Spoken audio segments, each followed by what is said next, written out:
الله پاک چې دنیا ته د انسان را لېږلی دی نو د الله په دې کې حکمت هم دا د دې مقصد دی لېږلی دی چې دې زما تابعداري کوي او که نه کوي او دغه د الله تابعدارۍ ته یا د الله د رسول تابعدارۍ ته نیک عمل وی عمل صالح ورته وی په دې صورت کې الله پاک قسم خوري والعصر زما د په زمانه قسمي زمان لا الله پیدا کړی دا او زمانه هغه شی دی چې بغیر د هغې نه د انسان ژوند تیریږي نه د انسان د ژوند تعلق د زمانې سره دی د انسان د عبادت تعلق زمانې سره دی زمانه ډېر اهم شی دی د انسان د عمر تعلق زمانې سره دی د انسان چې دنیا کې ښه کوي که بد کې ټول د زمانه کې دن نه کوي او د منځونو اوقات د زمانې سره تعلق لري او بیا الله پاک په دې کې دا فیصله کړې ده چې دا پلان کې مونځ به د زمانې په دې حصه کې کوي پلان کې به دې حصه کې کوي پلان کې به دې حصه کې کوي او که د دغه حصه د زمانې کې ونه کړو نو غټ مجرم ګناهګار روجي به د زمانې په دې میاشت کې نیسي کاغې کې دی ونه نیولې غټ ګناهګار او حج به د زمانې په دې ورځو کې کوي که ته بیت الله ته لاړې و عرفات او مینا کې خو ګرځېدې خدای الله ته جڼه وکړه خو په هغه ورځو کې نه چې کومې خدای مقرر کړي دي نو حج دې رسره ونه شو د دې وجې نه چې زموږ ټوله ژوند زمانه دی بس زموږ ټول خو بد دا د زمانې سره تعلق لري او د دې زمانې خالق الله دی د دې تیرونکې او راوستونکې الله دی او د دې ختمونکې او پیدا کوونکې الله دی نو ځکه الله په دې سیس قسم خوري په هغه سیس خلق قسم خوري چې هغه اهمي اوس الله دا کولی شي مونږ چې قسم خورو د خدای په ذات به خورو یا د الله په صفتون نو الله قسم ته ساجت دی د الله خبره خو مونږ بې قسمه منو د الله د قسم ضرورت خو نشته خو زموږ عالمان وی بعضې خبره اهمي نو خلق قسم وخوري او بعضې خبره دی چې دا چاته اوري هغه لکه نه راځي منکري ته نو خلق قسم وخوري او بعضې خبره خلق مضبوطی کلکۍ توثیق ورته وایي نو د په هغې بنده قسم خوري نو دا خبره همه ده دا خبره الله مضبوطی او ډېر خلق په دې وطن کې په دې مخ د ځمکه د دې خبرې نه منکر هم دي نو ځکه الله قسم خوري او په اهم څیز قسم خوري چې هغې ته زمانه وایي زما دې په زمانه قسمي ان الانسان لفی خسر چې هر انسان یا جنس د انسان هر انسان لفی خسر د خپل زندګۍ د خپل ژوند په تاوان کې دی مخکې زمانه راله ځکه ما ژوند ولګم هر انسان لفی خسر د خپل زندګۍ او د خپل وخت او د خپل زمانې د خپل ژوند په تاوان کې یو سړی هم د دې نه بچ نه دی الا مگر یو څو کسان ته بچ دي هغه څوک دي چې کوم ته بچ دي او د ژوند تاوان سره په دنیا کې هم دی او په آخرت کې هم دی زیان په دنیا کې هم دی او په آخرت کې هم دی نو الله تاکید سره وي قسم یې مو خوړه او دا طالبان پې پوهېږي دا انم راغی او بیا وی دا طالبان وی جمله اسمیه ده او علام پکې راغی په دې دا طالبان پوهېږي دا ښه تاکید او حسر دی بې شکه خبره د شک نه اوتې ده زه پې قسم خورم الله وی چې انسان لفی خسر د خپل زمانې د خپل عمر په زیان او په تاوان کې دی مفتو کې د خپل عمر بې ځایه تېر دی خراب او دا په لاس واپستنه دی مگر یو څو کسان ته بچ دی څوک دی الا الذین آمنوا مسلمان دلته دونه ګټه وکړه چې د زمانې او د خپل عمر حصه د همیشه دوزخ نه وساتله چې مسلمان مړ شي نو که د نیک عمل کړي خو جنت ته به ځي بدو نه ځان ساتلي جنت ته به ځي او که دی نه کړي نو بیا به هم ځي خو د دوزخ د وتو نه پس د زیان نه ځان څه ناڅه بچ که چې ایمان یې راوړه کافر په مستقل زیان او تاوان کې پروت دی هغه له دنیا کې خدای فایدې ورکوي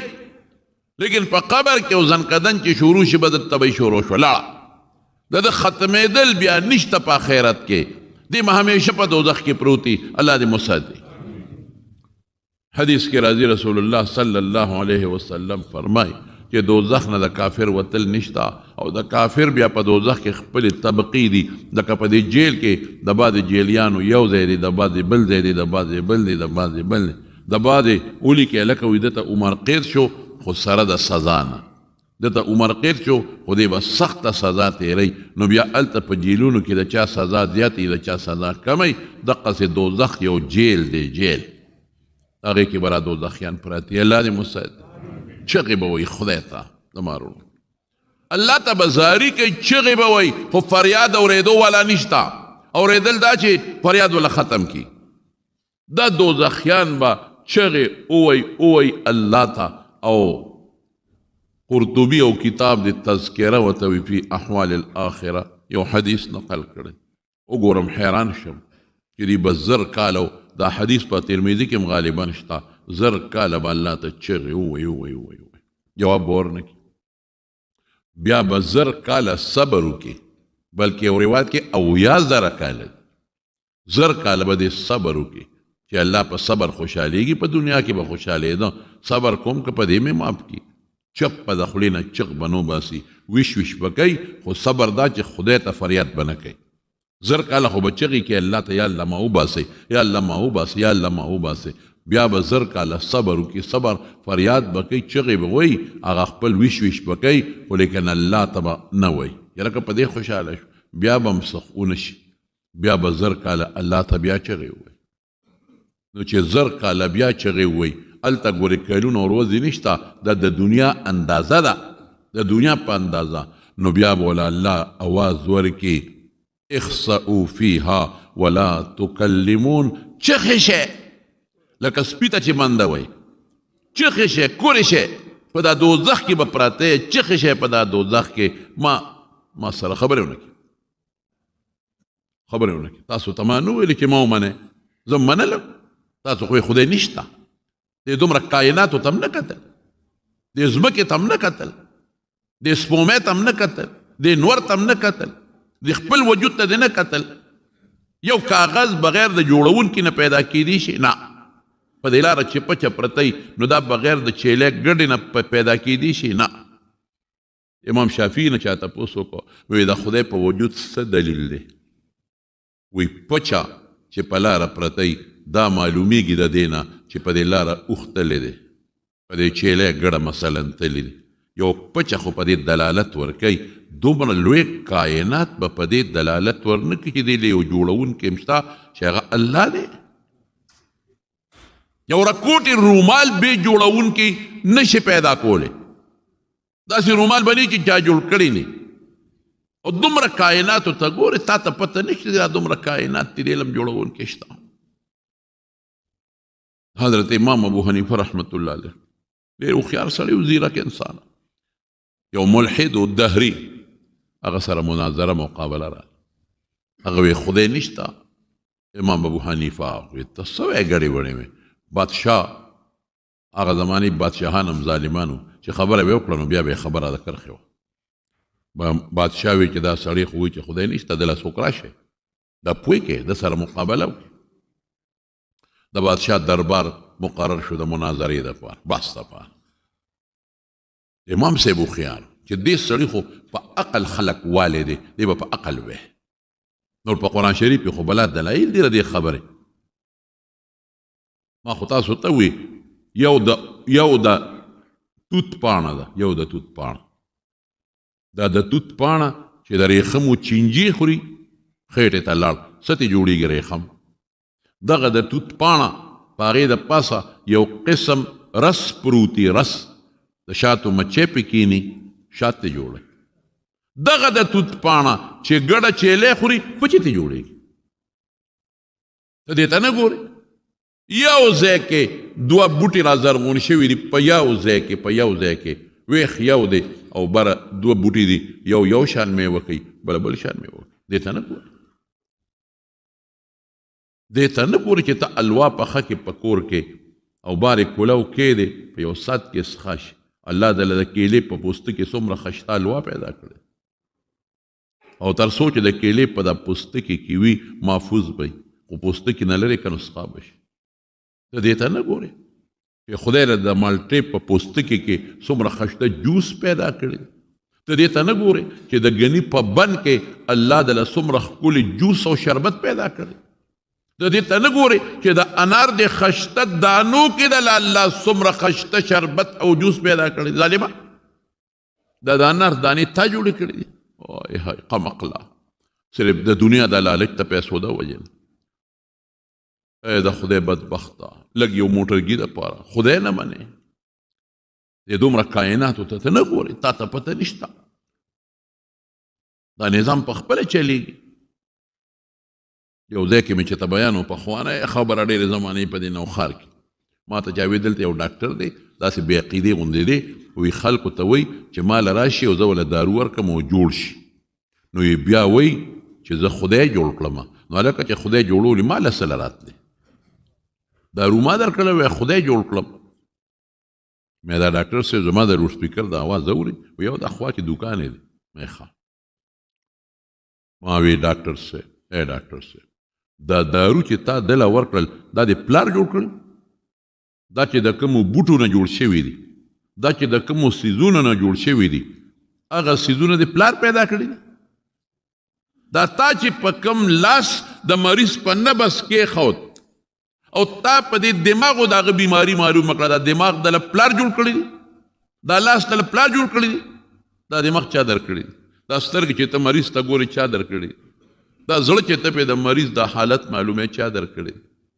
دا خوله چې ته پې مریض سره خبرې کوې چا جوړه کړې ده؟ دا راشه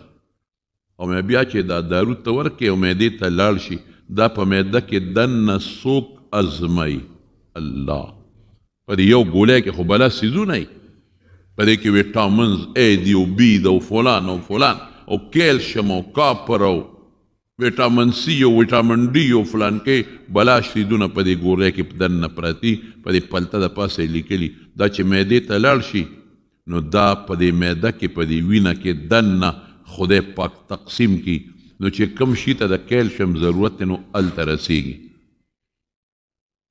چې کم ځای ته ستا ضرورت دی نو هغه هلته خدای تقسیموي په دا وینه کې او دا هغه ځای ته رسیږي. تا ورپسې اندرم پایه کوزه کړې، ته ورپسې کوشې وې، دا ګولۍ ته دغلته تقسیموي. دا چې کومه وینه په وجود کې په تیزۍ روانه ده او حرکت کوي دا وینه تا جوړه کړې ده، دا ته چلی دې ته ته ناستې دغلته او پیچ ته سره دی او ډرایوینګ ولته کې او دا کوم زړه چې د انسان په وجود کې درز درز کوي او ټول وجود ته وینه رسوي، ټول وجود ته وینه رسوي او دا کم اندامونه چې دا په وجود کې پراته دي او دا وینه صفا کوي دا تا جوړ کړي دي. تا په پیچکس دغه ځای کې دا منډلې دي. ولې خلک ګمراهان کې ظالمان؟ ته خو به پیسې لې د بار نه خلک ولې خرابوي؟ بعضې پروفیسران بعضې د کالج لیکچرران نن دقه لیکچرې دی کشران ولکانو له ورکوي. یو هلکم را پانست چې ورېږه چې دا مازدیګر دله په دا تخته ووم چې خدای دې غرق کا ما ولې خرابې؟ تا خو پیسې لې، تا له خو په یوټیوب باندې او په بله پیسه راځي، نو ما عمر له دوزخي کې مونځ دې ونه که روجې دې ونه ونیوې دوزخ ته به ځې پکې به غوټې درکې، خو که ایمان درکې وي نو بس یې برې، خو که ایمان دنه لاړ او خلاص شو په خدای قسم کړه دوزخ نه وتل شته. الله وی زه نه ویم ټول عمر خالدن فیها همیشه به په دوزخ کې پروت دی، وتل شته دی نه. ولې کبر کې، ولې تکبر کې، ولې د دنیا لږه پیسه خوښې خپل رب پرېږدي ظالمه؟ وفي انفسکم افلا تبصرون، خپل ځان ته نظر وکړه، خپل ځان ته سوچ نه کې، عقل نه لرې چې د ما دا ښکلی وجود چا پیدا کړ؟ یو پلار نه دوه بنیادمان پیدا شو، د یو په مخ ګیره راخیږي هلک ورته وایي، د بل په مخ ګیره نه راخیږي جینۍ ورته وایي. یو قالب نه راوتي دی، د یو شان کړه وړه دي، د بل شان کړه وړه دي. دوه هلکان پیدا دي د یو پلار او د یو مور نه، یو تور دی بل سپین دی، یو لنډی دی بل اوږد دی، یو هوښیار دی بل قمقل دی، یو مؤمن دی بل کافر دی. دې ته نه ګوره د خدای د قدرتونو ته، دا دومره نور چې الله پیدا کړی دی د ځمکې نه څو چنده لوی نور. د پټرول څه شو؟ دې پسې چلیږي. د ډیزل کم دی دې پسې چلیږي. د کې سولر سسټم کم دی دې پسې چلیږي. د کې انجن کم دی دې پسې چلیږي. د ډرایور څه شو پسې چلیږي؟ چې الله وی کل فی فلک یسبحون هر یو په خپل مدار کې لګیا دی او په تیزۍ خپله لمبو وهي او روان دی لته دا انور او سپومې دا انور څومره لوی دی څومره لوی او څومره په تیزۍ روان دی دا خپل رفتار په شواروس کې خپل ځای له واپس را رسېږي او څومره تو دی پکې دا چا پکې پیدا اور پکې چا بل کړی دی دا تو پکې چا ښودی دا اور پکې چا بل کړی دی او بیا د ځمکې ته وګوره په ځمکې کې د طاقتونو ته وګوره په دې ځمکه کې بیا اوبو ته وګوره دا اوبه چا پیدا کړي دا خوږې او ترخې اوبه بیلې کړي چا دي ورشکه نه دغلته په دې ټک سیند ته لږ وګوره یو خوا زموږ دا سیند دی او بل خوا با سیند دی دواړه مخامخ روان دي یو طرف ته دی او بل طرف ته دی هغه شنې اوبه دي دا خړې اوبه دي په دې ځمکه کې دننه قسم په الله دې جومات کې دا مشران شته دي دا ځای کوي وی د دې دیوال نه پورې غړ دقلته کوي او زوړ سبیل اوبه مالګیجنې وي هلکه وی که نه وي د برهانه صاحب وی که نه وي مالګیجنې اوبه زما د یاد اوبه به م راویستې مالګه به مالګیجنې اوبه دا دقه ځای زموږ باباجي دلته کې امام او دقه ځای کوي مالګیجنې او بیا چې مونږ بل کوی وسته دویم ورسره په خوا کې م بل کوي دغه دې وستی دی اړو مالګیجن دی نه دغه اوبه یو رګونه دي په دې ځمکه کې ځي راځي که قرآن کې الله وایي ګوره څوارلس سوه کاله مخکې هذا عذب فرات وهذا ملح اجاج دا خوږي دی او دا مالګیجنې دي ترخي دي بینهما حاجز او میانس کې خدای یو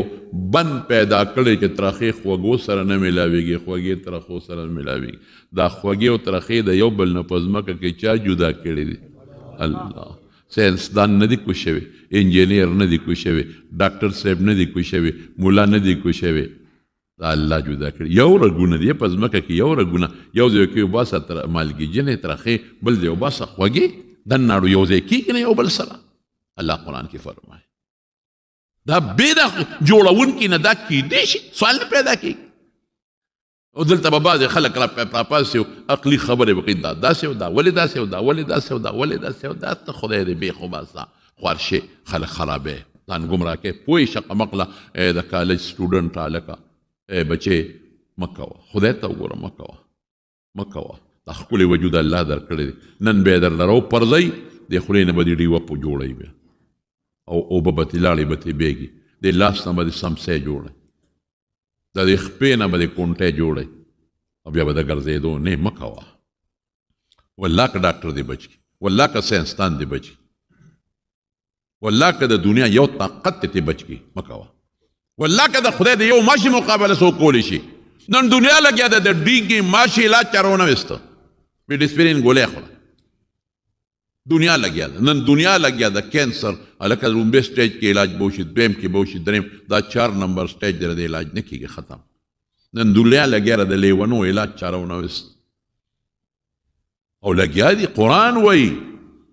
كلا نمد هؤلاء وهؤلاء من عطاء ربك وما كان عطاء ربك محظورا وإذا بدي خلقو تدي نوي إيجادات پويا ورکوما او يوم به مسلمان لورکوم کافر لا او إذا بنديگي نوي د إيجادات بكيگي تر قيامت پول نوي ريسرچونه بكيگي تحقيقونه بكيگي هم مسلمان هم کافر الله إذا زورکوم كلا نمد دالر کې ذاچوما دنیا نظام چلول غواړم کافر لمړکې چې موبایل جوړ کا جهاز جوړ کا اټم بم جوړ کا ټرانسپلانټ د زړه او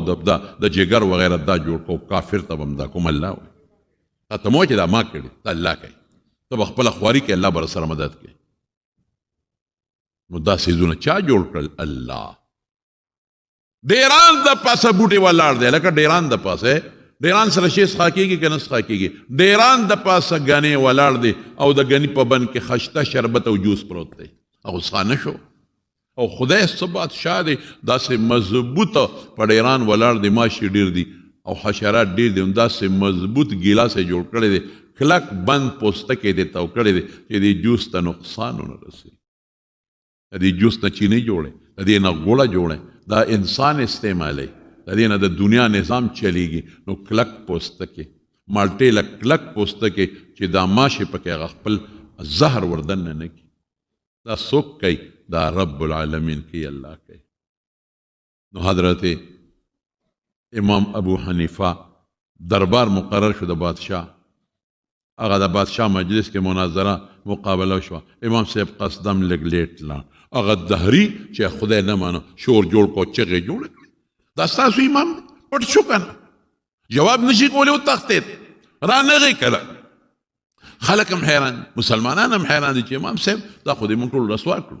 ولې رانغې دې کې امام صاحب ورغی ولې چغې جوړ تا ما سره کوم وخت خو دې تو هغه ټیم له رانلې اوس د بعضې دین د بچاو دپاره بعضې خبرې کول یا توریې یا بعضې وخت کې دا جایز دی علما وایي الزامي رد لکه حضرت ابراهیم علیه السلام چې بل فعله کبیرهم هذا ویره لار رانه غلطه شو بس یا سلامت په دریاب رالم روغه لار مې پرېښوده په دریاب رالم چې رالم په دریاب کشتۍ نشته دې کې مې کتل یو اونه وه د دریاب په غاړه او ارکش نشته او کر کېدل را پرېوت ارکش نشته او تختې ته ووتې ترکان نشته او تختې یو بل سره پیوس شوې کشتۍ ته جوړه شوه بادشاه سلامت نن مې ناشنا شی لیدې دی ډېر ناشنا مې ولید نه کاریګر شته نه ترکان شته نه ارکش شته نه اره شته نه ټټک شته نه او بس لګیا دی تختې جوړېږي او نه اره کېږي او تختې پیوس کېږي او کشتۍ جوړه شوه او کشتۍ نیغه راله زما خواله او دا مخو کې ښکته کړه او زه وروختم مانډګي نشته ډریور کشتۍ را روانه شوه او دې غاړې له بغیر د مانډګي نه راورسېده بادشاه سلامت په دې ناوخته شو هغه چې چا خدای نه منه هغوی دې دروغجن ته ګوره دې دروغو ته وګوره چې بغیر د تبرګټ نه اونه را پریوځي بغیر د ارکش نه اره کېږي بې د مشین نه تختې جوړېږي بې د ترکان نه کشتۍ جوړېږي او بې د ترکان نه میخ او سټک ټک والی کېږي او بې د ډریور نه بیا په دریاب کې چلیږي دې قمقل ته وګوره امام صاحب ورته نه منې وایي نه نه زه منم نه دا ټول خلک منې بس وي زما ستا خبره ختم وی څنګه ختمه شوه وی یو کشتۍ بغیر د جوړونکي نه نه جوړېږي دومره کائنات بې جوړونکي نه څنګه جوړ شي یو کشتۍ بې د ډریور نه نشي چلیدی دومره کائنات نور او سپومې بې د جوړونکي نه چلیدی شي خو بعضې ته به زما عقل رسي بعضې ته زما عقل نه رسي کوم ته عقل رسي به کوم چې نه رسېږي بس په هغې به کاڼې ایږدم ډېر خلک وایي دا ولې دا ولې دا ولې هسې تاسو نو تپوس کوم یو میږی دی په دې جومات کې په دې جومات کې میږتون دی او دلته یو سوړه ده میږو او هغه میږی لګیا دی ټول عمر یې په دې جومات کې تېر کړه کله هغه ځای له ځي کله دې ځای له ځي که دې میږي ته څوک وایي چې میږي کاکا بار خو دریاب دی بار خو غرونه دي او میږي کاکا بار خو د دنیا جزونه دي او دلته سړک دی او په هغې موټرې روانې دي او ریل ګاډې دی او میزایل دی او سعودي دی او امریکا ده رښتیا وایه دا میږي به دا ومني خدای دې غرق کړه نو زما خو دا دلته بیخ ووته جون مې تباه شو مونږ امریکا کا پکې لاسته وای او هندستان پکې لاسته وای او سعودي پکې لاسته وای یو غرق کم دی دا ولې د میږي ذهن کم دی دا هغه رسۍ کمه ده دغې ته عقل او دماغ نه رسېږي دریاب کې دننه کب دی کب او منډې وي او د کب ته څوک وایي چې بار انسان دی او هغه سره کونډه ده او کونډه کې درته دغه اچولی دی خوراک او تا ته اچوي او به ته تېره کې او نیغ به دې بار وباسي او چې بار دې وباسي نو بیا به دې چاړه باندې پرېږي او بیا به دې په اور باندې په تیلو کې واچوي او رویت به دې کې او به دې خوري دی به دا لکۍ داسې وړقوي راوړقوي او د یو سر نه بل خوا منډې به وایي او یې ډېر غټ دروغجن اور څه ته وایي ګرم ګرم پکې لا څه ته مونږ خو چې د ګرمي په دې دریاب کې ونه لیده کونډه څه ته وایي انسان څه ته وایي د کب ته که زرها دلایل ووایي د هغه په ذهن کې د اور سوچ راتلی شي نه هغه په اور کم دی پیږي خو په یخ ځای کې پروت دی دقه رنګې زمونږ په ذهن کې د کائناتو ابتدا او انتها نه راځي کوم ځای نه کائنات شروع شوي دي کسنګ جوړ شوي دي څه صورت دی د الله صفت څنګه دی د الله حسن څنګه دی دا زمونږ ذهن نه اخلي زمونږ ذهن کم دی دې باندې به مونږ پوهېږو خو کله به پوهېږو چې د قیامت میدان شي او د الله د حساب کتاب فیصله روانه شي نو بیا به که خیري مونږ د خپل رب سره خبرې هم کوو انشاءالله او چې جنت ته لاړ شو په دغه سترګو به وینو هم وجوه یومئذ ناظره الی ربها ناظره ایمان ډېر لوی نعمت دی زمارو. بس دوه قسمه څیزونه لري په ایمان کې ځان پې پوه کې. یو هغه چې زما د عقل لاندې راځي، بل هغه چې زما د عقل نه اوچت دي، زما د عقل لاندې نه راځي. دواړه به منو. الله په دې قادر و چې دا هر څه زما د عقل لاندې راوستوي، لیکن دې کې د الله حکمت دی دا چې ستا د عقل لاندې نه راځي او خدای درته وایي چې شته نو منې که نه، رسول وایي چې شته او که نه. نو که ته وایې زما د عقل لاندې راځي منم، که نه راځي نه منم، نو بیا ستا په عقل اعتماد شو، په خدای رسول دې نه شو. او که ته وایې چې زما د عقل لاندې راځي که نه راځي، خو خدای او رسول وایي، نو ستا په اعتماد په عقل و نه که په چا دی وکړو، په خدای او د رسول. دې ته ایمان بالغیب وایي. مونږ وایو الله عقل پټې ته راکړی، او په دې عقلونو کې بعضې عقلونو کې فرق شته که نشته. د بعض انسان عقل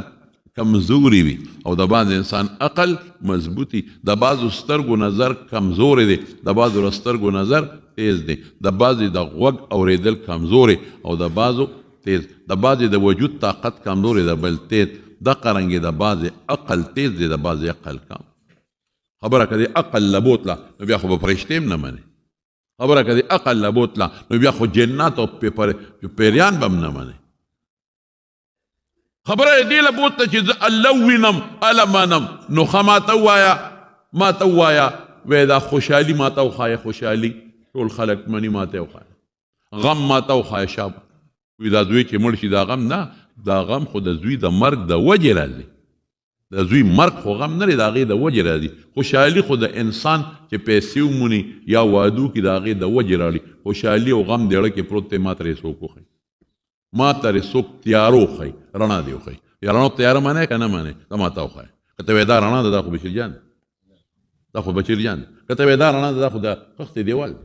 که ته وایې دا رڼا ده، نو دا خو رڼا نه ده، دا خو دا فرش دی. که ته وایې دا رڼا ده، نو دا خو رڼا نه ده، دا مخامخ کیمره او موبایل. رڼا څه ته وایي؟ دا رڼا د بلف، دا خو رڼا نه ده، دا خو د رڼا سبب دی. دلته هم رڼا، دلته خو بلف نشته، بله قوته لګېدلې. تیاره کم ده، ما ته وښایه ځه. وایي دا د شپې نیسو، ښه نو وي که نه، ما ته وښایه تیاره شه، ما ته سترګو وښایه، راونیسه ما له جیب کې واچو تیاره. دا خو ما ته دیوال نه ښکاري. دا ټول څیزونه مونږ اینو نه خو منو. رڼا مونږ اینو نه، دا د رڼا سبب دی، دا رڼا نه دی سبب دی. نور د رڼا سبب دی، سپومۍ د رڼا سبب دی، د دې د وجې رڼا پیدا کېږي.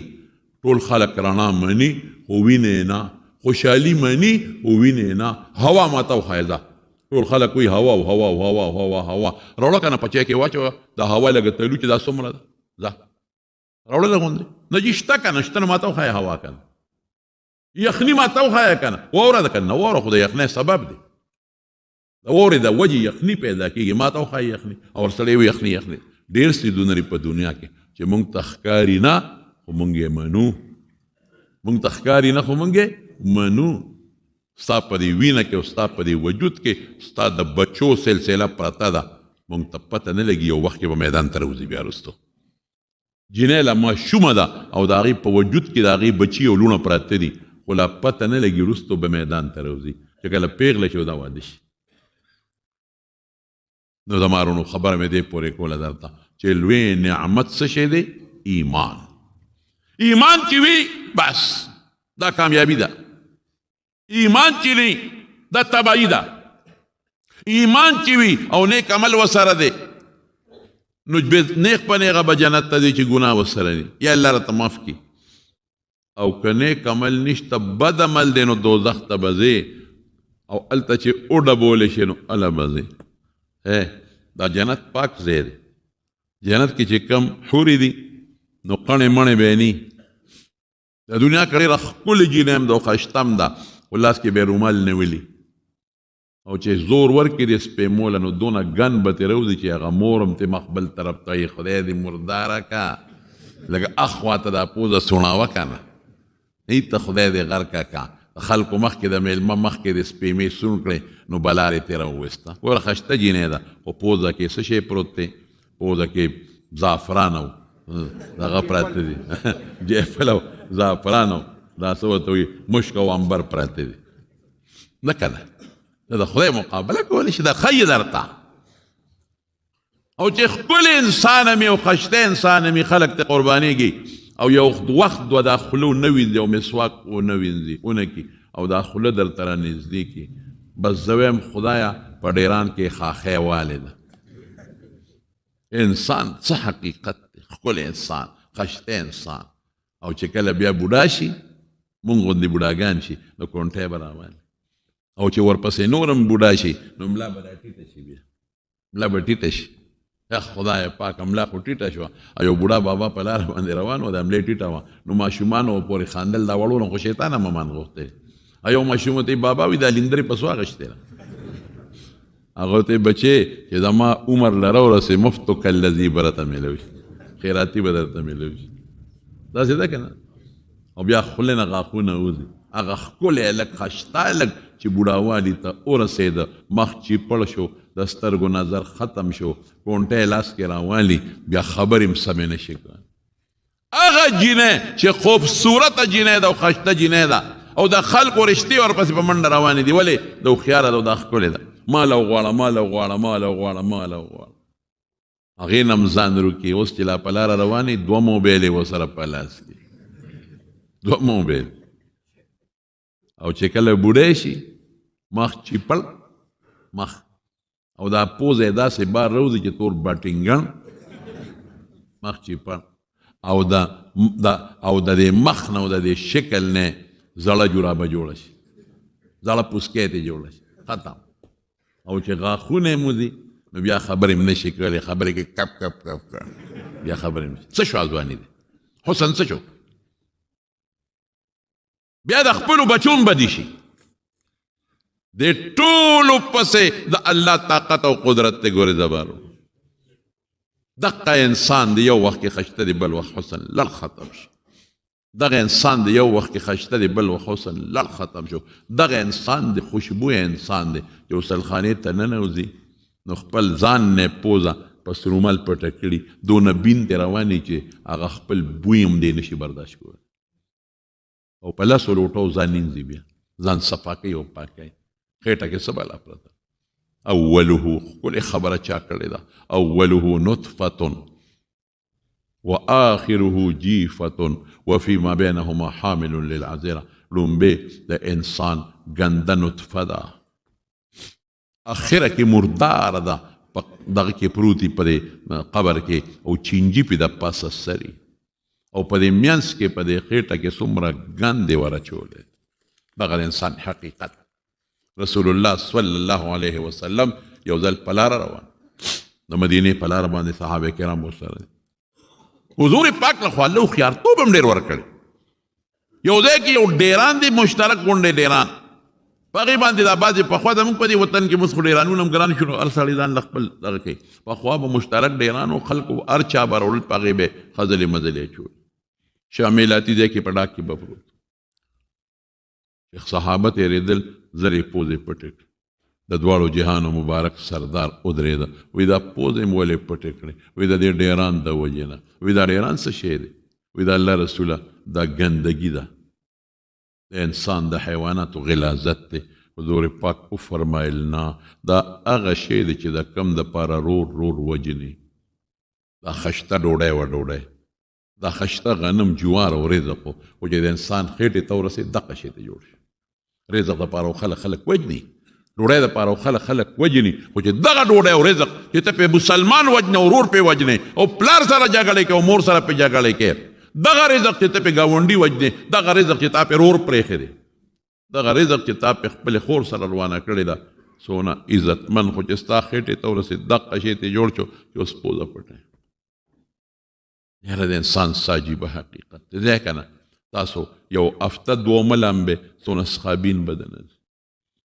خو زه په اوبو لاره له اوبه پیدا کړي دي په هغې ولامبم لا صابون ځان پورې ښه 2-3 شوړې ورکړم نو بیا وجود لږ ګزاره وکړي یعنې چې د یو هفته 2 ملامبه ځه څومره بین بدنه دي مسواک مه مږه ځه که نه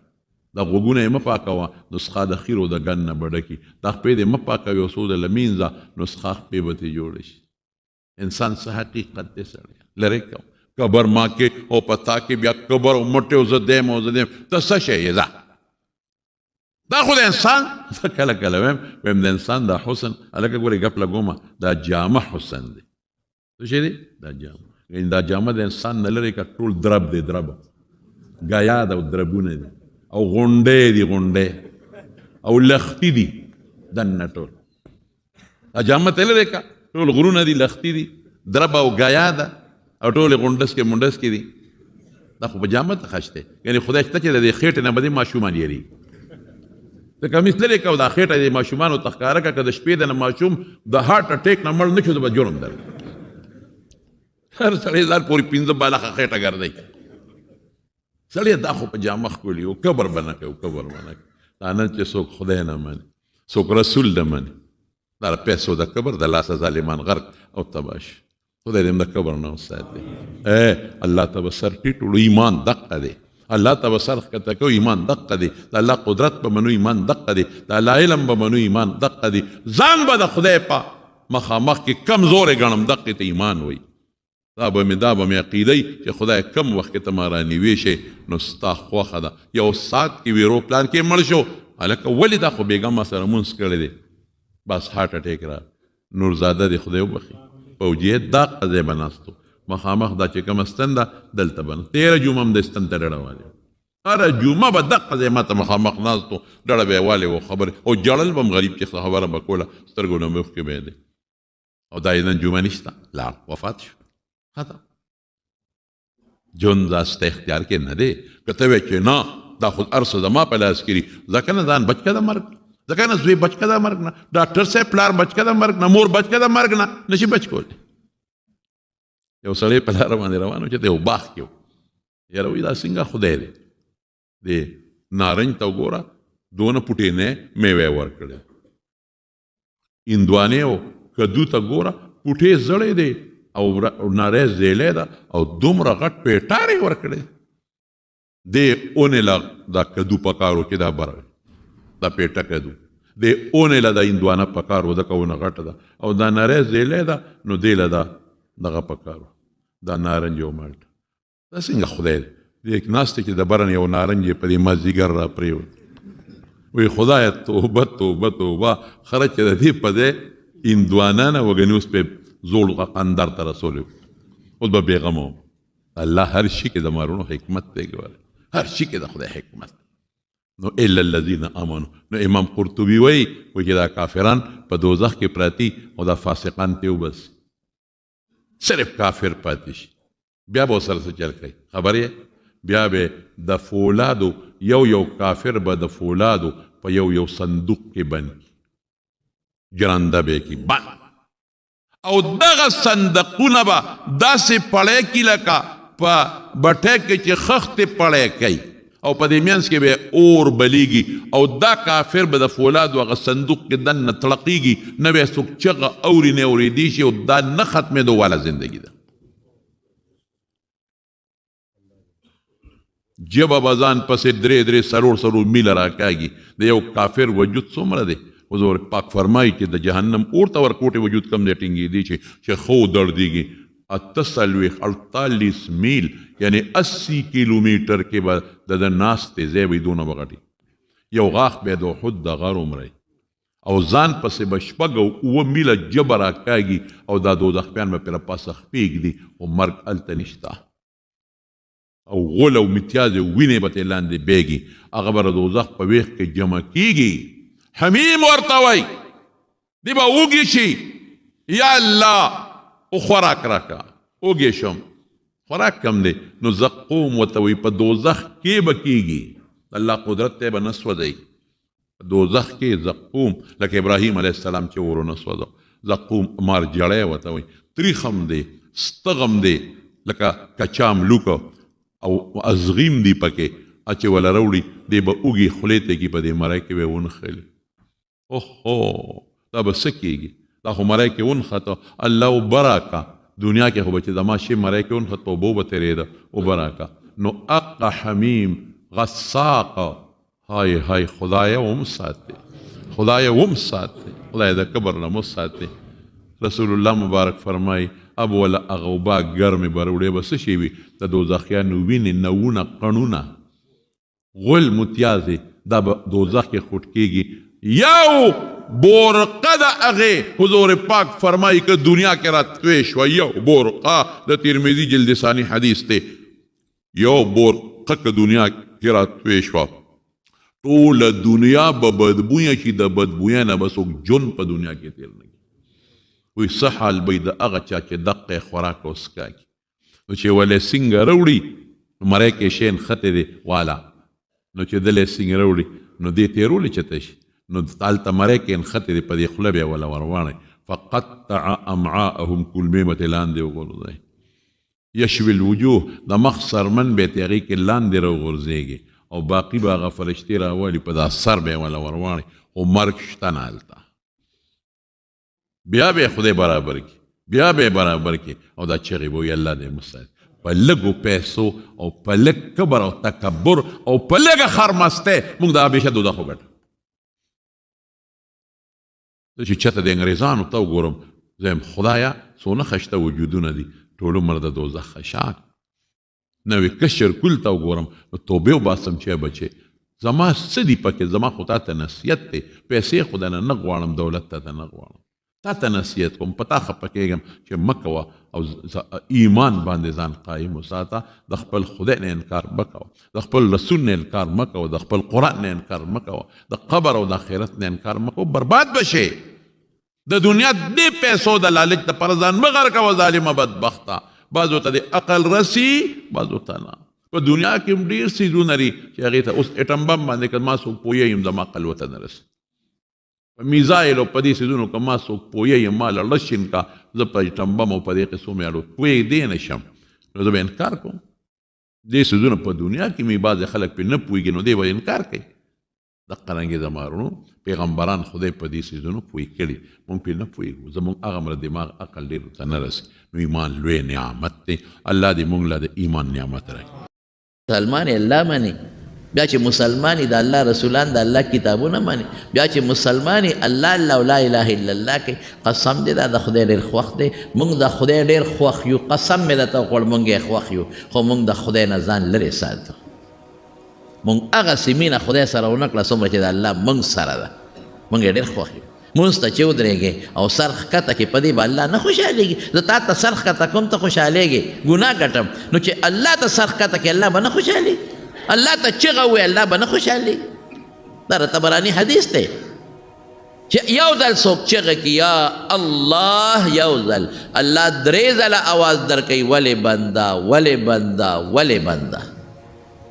3 ځله د خدای جواب درکوي. بس عمل ښه کوه، کله چې ګناه وکړې توبه وباسه، توبه هم نیک عمل دی. کله چې ګناه وکړې استغفار وایه، نیک عمل دی. کله چې ګناه وکړې پاسه 2 رکعته لمونځ وکړه، نیک عمل دی، الله خوشحالېږي. کله چې تکلیف پریشاني راشي ښکلی اودس وکړه، مزېدار منډې مه وه. مونږ لکه منځونه کوو نو سم نه کوې که نه، ښکلی اودس وکړه. احسن الوضو راغلی دی حدیث کې چې پاسې ښکلی خشته اودس. 13 جمعه مې هم درته ویلي و د نیک عمل متعلق چې الله پاک په قرآن شریف کې بار بار د اعلان کوي مونږ ته چې تاسو هغه عمل وکړئ چې کوم د الله او د رسول د منشا مطابق الله او رسول پې خوشحالېږي. او بیا بار بار د مسلمان سره دا یو ټکي لګوي ان الذین آمنوا وعملوا الصالحات، چې ایمان او ایمان سره ګورې نیک عمل. او دنیا کې د انسان مقصد دقه دی چې دی داسې عمل وکړي چې په کوم عمل الله خوشحالېږي، نیکي وکړي. دا نیک عمل په دنیا کې انسان له خیر ورکوي، خوشحالي ورکوي، الله خوشحاله شو. او دا په آخرت کې انسان له کامیابی او کامرانی ورکوي. ما 13 جمعه تاسو ته په دې کې یو واقعه هم ذکر کړې وه او حضور پاک متعلق راځي. عائشہ صدیقہ رضی اللہ تعالی عنہ فرمائے کان رسول اللہ صلی اللہ علیہ وسلم اذا حزبه امر فزع الى الصلاة، چې کله به حضور پاک غمجن شو فکرمن بشو فوراً به پاسید مستوه ودرې. ګوره دا یو بهترین عمل دی. مونځ بیا په ټولو نیکو کې ډېر بهترین عمل دی. په ټولو بدني عبادتونو کې د مونځ نه اهم عبادت بل نشته. فوراً به حضور پاک ودرېد الله ته، بس اوس هم چې کم انسان ته پریشانی راشي خفګان راشي بجای را دی چې دی فریادونه کوي او چغې ودی دی فوراً الله ته ودرېږي او دا زمونږ ایمان دی چې غم او خوشحالي الله راولي پریشانی او د پریشانۍ لرې کول د الله په لاس کې دی نو چې ته الله ته ودرېدې او بیا دې ورته مونځ شروع کړه نو الله ډېر خوشحاله شي په دې خوشحالو به دنه خدای د پریشاني لري مونځ کې ګوره قیام دی ولاړه مونځ کې رکوع د ټیټېدل نه د الله په حضور کې د سر ټیټ که الله څومره خوشحاله مونځ کې د بیا د خپل تندې الله ته په ځمکه ولګوه یو ځل نه بار بار نو که دنیا کې یو سړي د سړي سر ټیټ کړي او انسان ته سجده ولګوي سجده خو ډېر لوی جرم دی او انسان ته سر ټیټول هم ښه خبره نه ده نو انسان پې څونه خوشحاله شي خلک بد ګڼي او ای پلانکي ته یې سر ښکته کړه ای پلانکي له په خپو پرېوت دا د انسان انتهایی کمزورتیا ده نو په مونځ کې چې ته الله ته سر ښکته کړې ټیټ شي قرآن ورته ولولې صورت فاتحه ولولې وګونو له ګوتې وله یوسې په نامه لاس وتړی او بیا ورته په ځمکه سر کېدی په خدای چې الله پرې ډېر خوشحاله دا د حضور پاک عملو او درجم پہ خدای چاہتے حضرت بلال رضی اللہ عنہ تے او دل حضور پاک کو فرمائل وی بلال وی اغا عمل لا تو خواهی چه کم تا تا دیر خوخی ولی وی زکا چه دا کلم جنت تا تلیم نستا دا پیزار کشار ما دا خپل ځان نه مخکې په جنت کې اوریدلې ډېره لویه خبره سمیتو خشخشتن علیک ما ستا د پیزار د سپلو د پڼو کشار د ځان نه مخکې په جنت کې اورېدلی څه عمل دې کړی دی او د هغې عمل وجه ده چې دومره خدای پاک تعالی رتبه او مرتبه درکړې ده او ته د الله رسول یو عمل مې کړی دی او دا چې کله مې مودس کړی دی نو ما د اودس نه پس 2 رکعاته مونځ کړی او زما په زړه کې دا سوچ کړی دی چې د اودس نه پس دا 2 رکعاته به خامخا کو نو حضور پاک کو فرمایل دوم د دقې 2 رکعاتو برکت دی وجه ده چې ستا د ځمکې د فرش هغه د پیزار کشار د په جنت کې اورو ول 2 رکعاته څه دومره لوی شی خو نه دی چې سړی اودس وکړي او د هغې نه پس 2 رکعاته تحیة الوضو کړي د مولانا زکریا صاحب رحمت الله علیه د فضایل اعمال کې د مانځه متعلق یو واقع نقل کړی او ډېره ښه واقع ده یو تاجر سوداګر په سفر ته په خپل څاروي باندې سور شو دی روان دی پخوا خو د اسونو د اوښانو سفر د یو ځای نه بل علاقې ته یو سړی ورسره په لاره ملګری شو وی ملګري چېرته دی وی پلانکې علاقې ته ځم وی ما به ځان سره ملګری نه کړي یو به دله کرۍ درکم دویم دا دی چې یوازې ته ځې نو یوازې خو بلا تکلیفونه یې زه به یې د لارې ملګری شم هغه تاجر سوداګر وی چېره دا خو ډېره ښه خبره ده یوازې اسم ځم دی به ملګری کم زه د لارې به مې مشغوله شي او دته او بل دا دی چې کرۍ به هم راکړي دواړه په ساري باندې روان شو تلل چې تلل نو لار کې 2 لارې راغلې نو دا تاجر چې و دی په عامه لاره ته چې مخکې به پیته نو دا ملګری ورته وي په دې لار لاړ شي وی دا لنډه ده دا تاجر ورته وي دا ما ته نه ده معلومه وی ما ته معلومه ده زه په دې ډېر کله ته تلم دا نږدې م ده لنډه م ده او په دې کې ګیا او د څاروي اوبه م ډېره ده ګیاګانې م شته که څاروي وږي شي نو ګیا م دلته پیدا کولی شو تاجر وی ټیک ته بس تا خبر ملګری مې دی یو دی یو ځای دواړه تلل په هغه لاره تلل هغه یو ځنګل و په هغه ځنګل کې هغه لاره ختمه شوه مخکې لاره نه وه دا تاجر ویرېد چې هلکه دا لاره جوړ مونږ غلطه کړه او چې څنګه یو ځای ته ورسېدل نو چې کوم ملګری ورسره هغه د هغه اس نه ټوپ کړی او شاته یې د املا کې خنجر مړ کړی و د کمیس لاندې هغه خنجر یې راوویست او دې تاجر ته ویې راکوزېږه د اس پړی ونیوه کوشه اوهو دا خو د ما سره دوکه وکړه د خو د په غټه دوکه باندې دلته راوستم راکوزې که غریب او خنجر یې ورته ونیوه څومره مال د سره یې راوباسه تاجر ورته وایي چې بهجانه چې څه مال ته غواړې تاله در کوم خو ما وجنه ما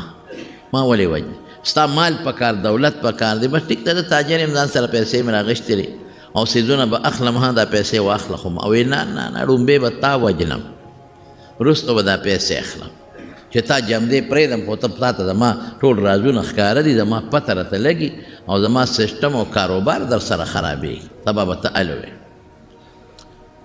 دا تاجر هغه ته وایي ښه یو کار وکړه وایي د یو 2 رکاتو نفلو موقع راکړه چې یو 2 رکاته وکړه وی وکړه داسې په خړت خړت وخندل هغې غل اډکو وی دا پنجرې د خلکو وینې ځای په ځای ډوکي پراته وو د خلکو سرونه پوپړی پرتې وې پنډی پرتې وې وی دا یې نه وی دې ټولو 2 رکاته کړي دي خو 2 رکاتو رانه خلاص کړي نه دي تم پکې وکړه ځه وکړه 2 رکاته هسې وخندل 2 که نه بای سړی مونځ کوي او په منډه کوي 10 رکاته وکړي 20 رکاته وکړي خو ډز ده ډز ده ډز ده په منډه کوي دا څه مونځ خو نه دی په دې الله نه خوشحالېږي په دې الله خفه کېږي دغه مونځ چې دا مونږ یې زر زر کوو په تلواره کوو دا نیک عمل الله ته رسېږي ګورې العمل الصالح يرفعه نیک عمل الله ته دی الیه یصعد الکلم الطیب څومره ښې خبرې کې الله ته رسېږي نو حدیث کې راځي وایي چې دا څوک زر زر مونځ وکړي او ځان ته خلاص کړي او دا الله ته ورسي نو الله فرشتو ته وایي په دې مخې ولا واپس ور وغورځوئ دا مونځ زما نه دی پکار ده خو زه خوشحاله نه کړم هسې سر ښکته پورته رونو مونځ چې کوئ ښکلې کوئ د 2 منټو په ځای په 3 منټه ولګوئ د 4 منټو په ځای 15 منټه ولګوئ الله ته ودرېږئ نو په خشوع خضوع مونځ وکړه په قلاره وکړه ډېر خلک ګورې چې رکوع کښې د رکوع نه پورته کېږي نه ملا نه نیغئ په منډه نیغ ځي سجدې له دا مونځ نه کېږي داسې ځان وکړه رکوع نه چې پورته شي ملا به نیغی ښه برابر چې د شا هر اډوکې خپل ځای ته ورسي او ډېر خلک چې د سجدې نه پورته شي نو کینې نه معمولي نیم اوچت شي او بیا زر بلې سجدې له لاړ شي دا فیشن جوړ شوی دی دا ګناه د مونځ نه کېږي چې سجده دې وکړه او د هغې نه بیا الله اکبر د 2 سجدو میانځ کې به ښه برابر کښېنې چې د ملا د اډوکې د خپل ځای له ورشي په دې به څونه ټیم لګي مونږ ولې دا فیشني مونځ کوو فیشنیبل مونځ ډېر خلک مونځ نه کوي هسې ځان ښایي پنسې د ګیټو نه ښکته کړي ډېرو پکې مټې نغښتي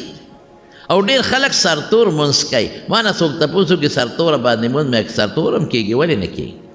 که په سر ټوپۍ پټ کښېني مونځ کېږي خو مې زمونږ دا خلک چې په سرتوره کوي نو دا نه ده چې د سره ټوپۍ نشته د ده دا سټایل د بدماشۍ دی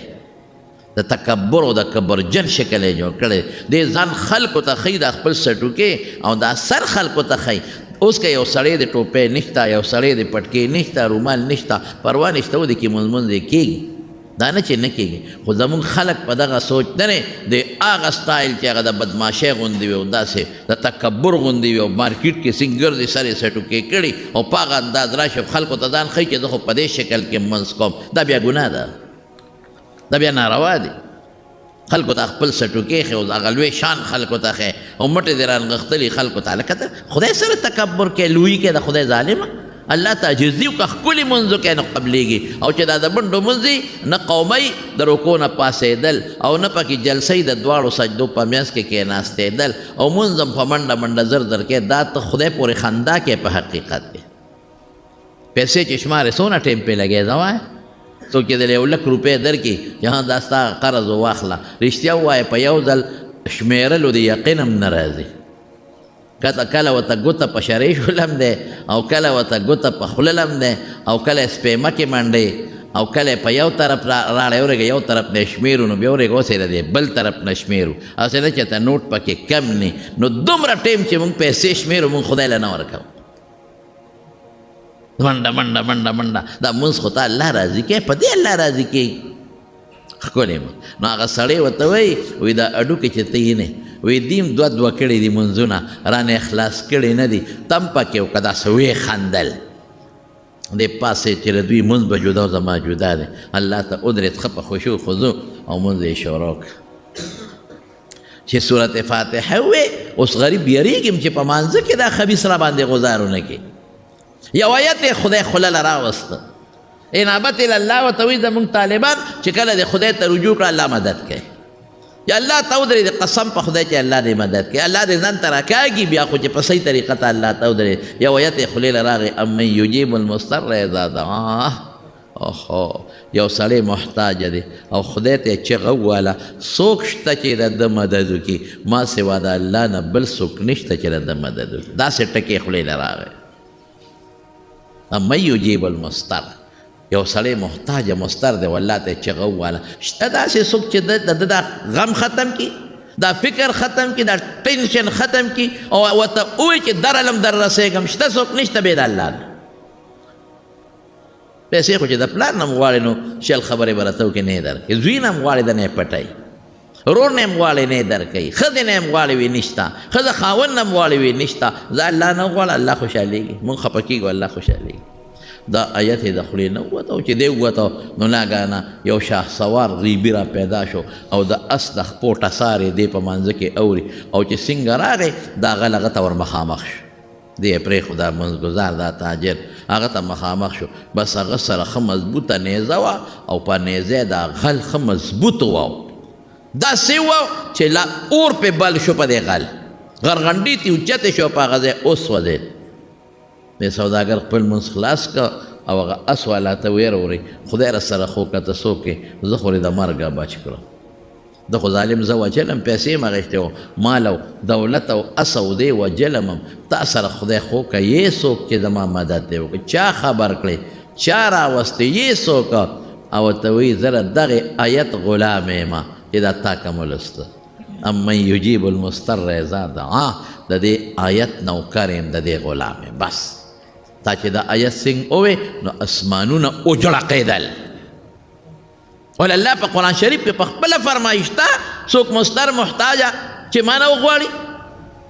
او بیا داسې څوک شته چې د دعا قبوله کړي نو الله په خپله وایي اسمانونه وجړقېدل 3 ځله وجړقېدل اووم اسمان کې هم الله راولېږلم ورشه مدد یې وکړه فرشتې خو د سترګې په رب کې را رسېږي مدد مې دی وکړه قسم دې زما ورونو ما تاسو ته یو ځل نه بار بار وایي چې الله په خپلو بندګانو ډېر مهربانه دی ډېر ورونو چې یو ماشوم ځان له د خټې کوټګۍ جوړه کړي د خټې یو کوټګۍ د ماشومان جوړوي که نه جوړوي دته یې وله روانه کړه چې روانه کړي هغه ماشوم څومره چغې وي په ځمکه لوغړېږي د خټې یې دله بله جوړومه نه زما ګوډګۍ دی ما ګوډۍ ځان له جوړه کړې وه دې راله ماته کړه کوټګۍ دې راله ماته کړه په دې ځمکه هغه ماشوم لوغړېږي په هغې خپئ او نو الله چې دومره ښکلی انسان جوړ کړی دومره خشته انسان او د دې انسان دپاره دا ځمکې او دا کائنات او دا اونې بوټې او دا ځنګلې او دا هر څه د انسان نه پیدا کړي دا انور او سپومې هر څه تللی نو آیا دا انسان به د خدای نه خوښ د هغه ماشوم هغه ګوډاګۍ خوښي او د انسان به د الله نه خوښ څومره ښکلی شکل څومره ښکلی پیدا کړی د انسان د الله ډېر خوښ دی او بیا چې مسلمان یې الله مني بیا چې مسلمان د الله رسولان د الله کتابونه مني بیا چې مسلمان الله الله او لا اله الا الله کوي قسم دې دا د خدای ډېر خوښ دی موږ د خدای ډېر خوښ یو قسم مې درته وکړ موږ یې خوښ یو خو موږ د خدای نه ځان لرې ساتو موږ هغسې مینه خدای سره ونه کړه څومره چې د الله موږ سره ده موږ یې ډېر خوښ یو مونځ ته چې ودرېږې او سر ښکته کې په دې به الله نه خوشحالېږي زه تا ته سر ښکته کوم ته خوشحالېږې ګناه ګټم نو چې الله ته سر ښکته کې الله به نه خوشحالېږي الله ته چغه ووایي الله به نه خوشحالېږي دا راته براني حدیث دی چې یو ځل څوک چغه کړي یا الله یو ځل الله 3 ځله اواز درکوي ولې بنده ولې بنده ولې بنده 3 ځله دله خدای جواب درکوي بس عمل ښه کوه کله چې ګناه وکړې توبه وباسه توبه هم نیک عمل دی کله چې ګناه وکړې استغفار وایه نیک عمل دی کله چې ګناه وکړې پاسه 2 رکعته لمونځ وکړه نیک عمل دی الله خوشحالېږي کله چې تکلیف پریشاني راشي ښکلی اودس وکړه مزېدار منډې مه وه مونږ لکه منځونه کوو نو څم نه کوې که نه ښکلی اودس وکړه احسن الوضو راغلی دی حدیث کې چې پاسې ښکلی خشته اودس وکړې مزېدار هر اندام 3 ځلې انځل مسواک ورسره ومږي او بیا الله ته ودرېږي او خشته منځ وکړې ښکلی منډې نه وای او بیا د هغې نه پس الله ته لاس اوچت کړي په خدای قبلوي قسم مې راته وخوړ دې د شروطو خیال وساته په ساتې د له خدای پاک قبلوي مونږ کوو داسې نه بل مثال به درکم حضرت ابراهیم علیه السلام او بی بی ساره چې د عراق د بابل خل نه نمرود وویستل د 3 کسو قافله ده ابراهیم علیه السلام دی یو بیبي د بی بی ساره او یو وراره د لوط علیه السلام دغه وخت کې لا پیغمبر شوی نه دی ووتل د فرات دریاب نه لاړل کم خوا روان دي د خدای په حکم بیت المقدس بیت المقدس نه ورته وایي هلته روان دي لاره کې یو ښار دی مصر کې هغې کې یو بادشاه ارې ظالم بادشاه هغه د خپل پولیس والاو دا کم کارنده په دې لارو کوڅو کې خواره کړي او د هغه ظالم خواهشات نفسي غالب و بس هغه چې چا سره به خشته جنۍ وه اب یې ترې راوسته اب یې بس قبضه کول ظالم او بیا څه هډر به وایي که خاون ورسره او ښځه نو دا خاون وله وجنی او که چا سره خوري نو دا رور وله وجنی ما داسې شړی لکه چې خور سره رور سره خوري او زه یې ترې راولمه نو رور به یې وایي چې زه یاره خو بس چاته به مې ودوله د بادشاه خوښه شو د بادشاه اوښې شو څه چلو شو او چې ښځه د خاوند دی نو خاوند په ښځه خفه کېږي او له مخکې وجنې بس ابراهیم علیه السلام ته پته ولګېده چې معامله خو داسې ده ښځې ته ویې ښځې سارې وی یو خبر اته کوم وی په مخ د ځمکه زما ستانه بغیر بل مسلمان نشته ته زما اسلامي خورې او د دې دیني رورې ښځه مې خور مې لکه د یو آدم علیه السلام اولاد یو نو ګورې که چا د نه پولیس والا په لاره تپوس وکړو چې دا سړی دی څه دی وایي دا مې رور دی خاوند مه وایه هغه پولیس والا ولاړو جم ګټه وه وایي دا دی څه دی وایي دا مې رور دی وایي راځه ښځه یې په مخه کړه ظالم بادشاه له زناکار بد عمله له حضور پاک فرمایي دی د ځانه نه ویم چې څنګه بادشاه ولیده خو ډېره خوبصورته وه خشته وه ښکلې وه د عمر نم کمه وه او بس بادشاه هوس اوچت شو او دې ته دې کوټې ته دننه کړه د هغې دړه نه یو خدای خبر چې خدای د ستا دپاره خو ما وطن پرېښود پروردګاره ستا دپاره خو ما مور او پلار پرېښودل څنګه ابراهیم علیه السلام هر څه پرېښودل بیبي سارې هم غټه قرباني ورکړه یعنې ابراهیم علیه السلام ته به ویلي و که نه چې به زه په تا زما ایمان دی خو ته زه مور پلار نشم پرېښودېده نه چې څنګه ابراهیم علیه السلام روان دی دا مو سره ما خو هر څه الله تعالی پرېښودل اوس به ما سره څه کې ما به بچ کې او زما حیا به څوک وساتي لکې وراله بادشاه ته وایي داسې کار چې ته څه عمل کې بس ټیک ته زور جګړې در سره نه کوم خو ما له لږه موقع راکړه زه یو 2 رکعته لمونځ کوم دا زما خپل قانون دی او خپل معدت دی او خپل مونږ ورته کلچر او تاسو کلتور ورته وایي اسلامي ډېره ښه به زر یې په مخ لاس اوبه واچولې او داسې وکړو په مانځه ودرېده او چې څنګه په مانځه ودرېده او د مونځ نه فارغه شوه ګوره نیک عمل ته او د ظالم بادشاه د خپل هوس لاس د خواهشاتو ورچو بس په فالجو و په ځمکه ډس چې بادشاه پرېوت لاس پې شل شو بس بادشاه خو پوه شو چې دا د ښه د کار دی ای وي بس ما معاف کا تا له ګوتې نه در وړم واپس ته لېږم او رحم دلی وي معاف مې کړه چې معاف یې کړې د هغه کې بیا خواهش راغی چې نه دا جوړ د ښځې وجه نه وه بیا لاس وروړه بیا را پرېوت 3 ځله دا کار وشو اخره کې بادشاه ورته بس ما معاف کړه 3 ځله وشو بیا ګوتې نه در وړم معاف یې کړ او بیا ولا بیبي هاجره په تحفه کې ورکړه او ته یې څوک وایي دا ما خو تا ته ویلي چې دا مې رور دی دیني رور مې دی نو مې دا خاوند دی تا نه مې بچ کاو که مې وایي چې دا مې خاوند دی خو بیا دې راله وجه بچ کاو مې او دا څوک دی ته رقم ځای د عراق د بابل ښار د نمرود د علاقې نه مونږ راوتي یو مونږ د الله په نوم زما پلار زما خاوند اور کې واچولی شو اور ګلې ګلزار زما خاوند ابراهیم د خدای پیغمبر دی بس ام پوه شو بیبي هاجره ولا په تحفه کې ورکړه او چې څنګه بیبي ساره راله ابراهیم علیه السلام ته ورته وایي سړیه او بیا هم غریبه را پیدا که زه رښتیا م وایم د خپل خاوند ته چې ما ته هغه لاس نه دی اچولی نو بیا به مې هم د خاوند په اړه کې څه ټک ټوکي خاوند په دې خفه کېږي چې ښځی بل چا سره میلاو شي نو دا غریب به داسې رپېږي او جاړي ابراهیمه الله پاک د هغې ظالم بادشاه سکیم ذلیله کړ او ما له خدای حفاظت راکړه او قسم دی چې خدای زه بچ کړم حضرت ابراهیم علیه السلام ورته قسم مه خوره ما ته هر څه معلوم دي ما ته خدای ته داسې ښکاره کړې لکه شیشه کې چې بنده یو شي ته ګوري ما ته دا ټوله آبادي د شیشې په شانتې شوه ته راته سره د هغې ظالم بادشاه هر څه ښکاره لیدل مې هر څه چې د ابراهیم علیه السلام په اړه کې تر قیامت تر مرګه پورې داسې څه سوچ را نه شي چې اسې نه ښځه د ماړه خوشحالۍ او څه روانې یې نه کړې لاس یې نه ور اچول دا د 2 رکعاتو برکت نور برکتونه ابراهیم علیه السلام دعا و بل بل بل او اصل دا د هغه 2 رکعاتو برکت دی. بس مست او درېږه، تکلیف راشي پریشانی راشي د بهترین حل مزد دی، بس الله ته ودرېږه، الله به دله خیر درکوي، الله به برکت درکوي، په دنیا کې به هم درکوي او په آخرت کې به هم خدای درکوي. نیک عمل کوه، بس په نیک عمل الله خوشحالېږي. که د مرګه بچم نه شوې خو د 2 رکعاتو فایده به قبر کې درته میلو شي، په هغه حساب کتاب میدان کې به درته میلو شي او په آخرت کې به درته میلو شي، او کوم پول چې د دوزخ د پاسه پول صراط په خدای چې هلته به درته دا فایده میلو شي. پرېږدي نه الله پاک. کان رسول الله صلی الله علیه وسلم اذا حزبه امر فزع الى الصلاة. یوازې دا نه، هر نیک عمل. دا صاحب د قصیدې بردې مونږ چې تللي وو دغه ته دا مصر ته،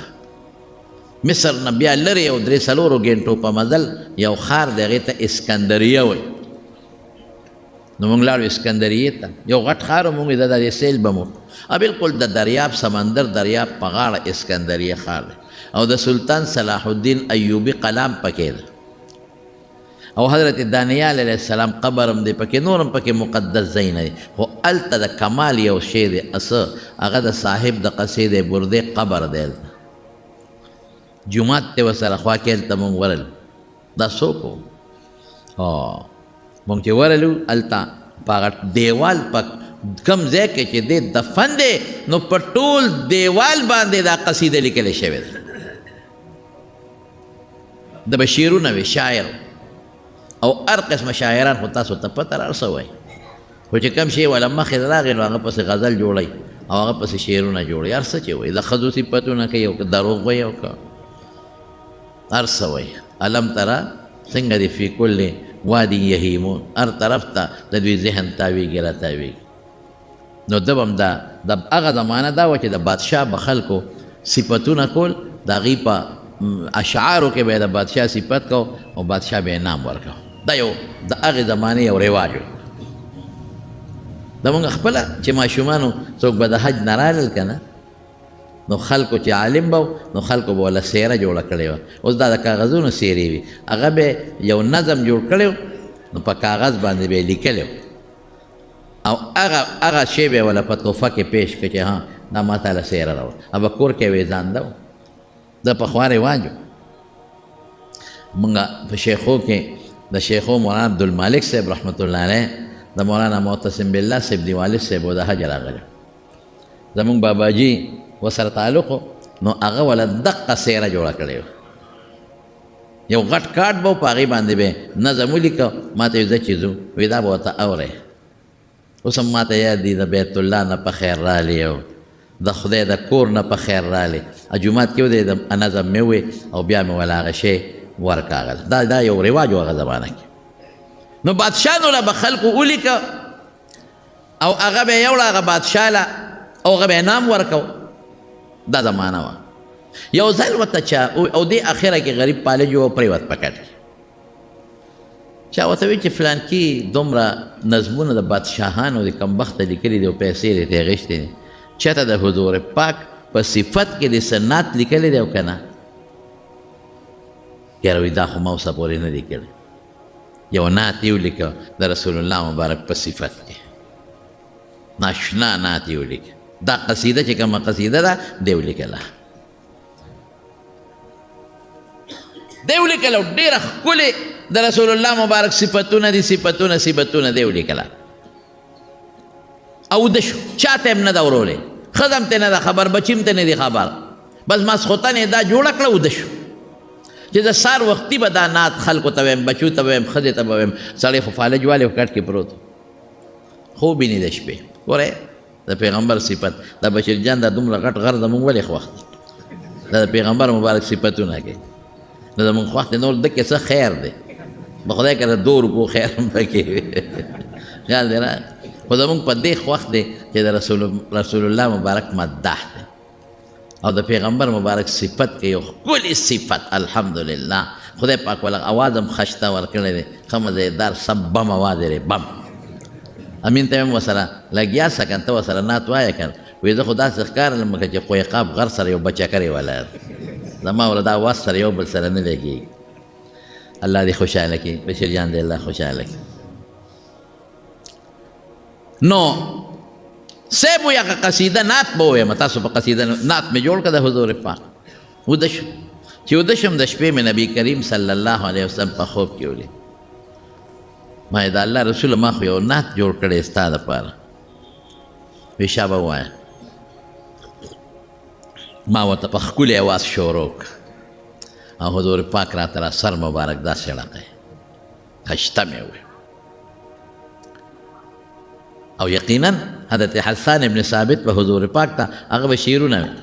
نو حضور پاک ته به دعا کوله اللهم ایده بروح القدس، خدای ته جبریل په ذریعه د سره مدد وکړي. او داسې پیغمبر صفتونه به یې کول. واحسن منک لم تر قط عینی واجمل منک لم تلد النساء. وی زما د سترګو ستا نه ښایسته انسان بل نه دی لیدی، او ستا په شان انسان ښکلې مور چته نه دی راوړی. خلقت مبرئا من كل عیب کانک قد خلقت کما تشاء. د هر عیب نه پاک پیدا اس ظاهري باطن عیب دکین او داسې پیدا شوی لکه چې ستا ځان سنګ خوښ و هغسې الله پیدا کړی. ځان خو د خلکو په خشته ښکلې خوښي دی د پیغمبر مبارک مخکې ویلي. نو دا سړی وی په خوب کې مې په حضور پاک ته هغه نعت چې مې د شپې جوړ کړی و چاته مې نه دی ویلي، امې ورته لګیا اورم هغې راته را سر مبارک ړقی. چې ماته واورم نو ما له خپل صادر راکړه برد په عربۍ کې یمني صادر ته یمن کې به صادرونه جوړېدل هغې ته به برد وی کې به نرۍ کرښې وي، چا کې به شنې کرښې وي نرۍ، چا کې به سرې نرۍ کرښې وي او چا کې به تورې مختلف قسمونو خشته یادې صادرې وي. وی حضور پاک هغه صادر ځان نه تو کړی او یا صادر یې را کوز که او مات باندې واچو چې دا مې تا له تحفه کې درکړه یې را باندې واچو. دا صاحب چې سر را پاسېد او راویښ شو صادر د حضور پاک په هغسې پروت دی چې د شپې پې اچولی او په خپو خدای جوړ کړی دی بیماریم ختم. ډېر زیات خوشحاله و چې خدای پاکه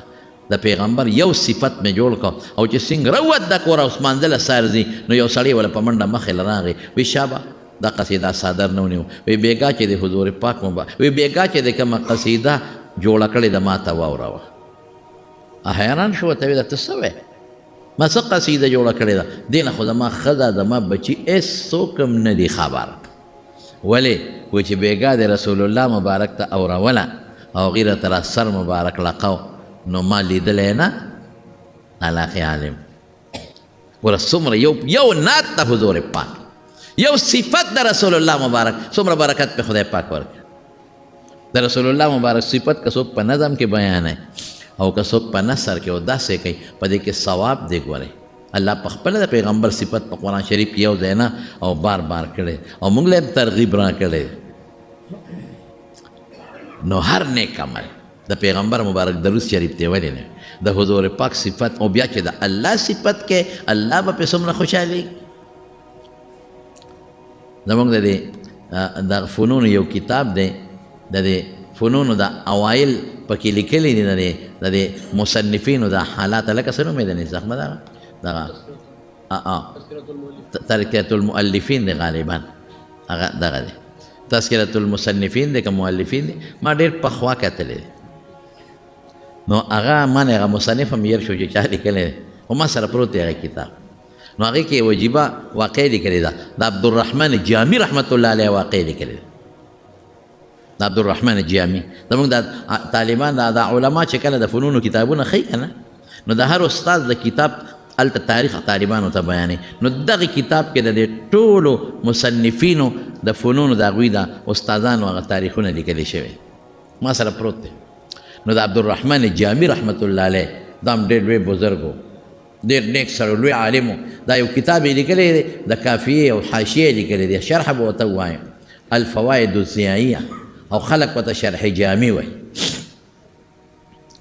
شاعر عبدالرحمن جامی خو مشهور سړی تېر شوی فارسي شاعر. نو هغه د رسول الله مبارک په صفت کې قصیده جوړه کړې په فارسی کې دا ګورې هغه لیکلي دي ما حواله درکړه نو چې په لاره ته نو د مدینې ګورنر حضور پاک په خوب کې ولید ورته وایي یو سړی یو قافله کې را روان دی عبدالرحمن یې نوم دی او دی چې دی د مدینې ته رانشي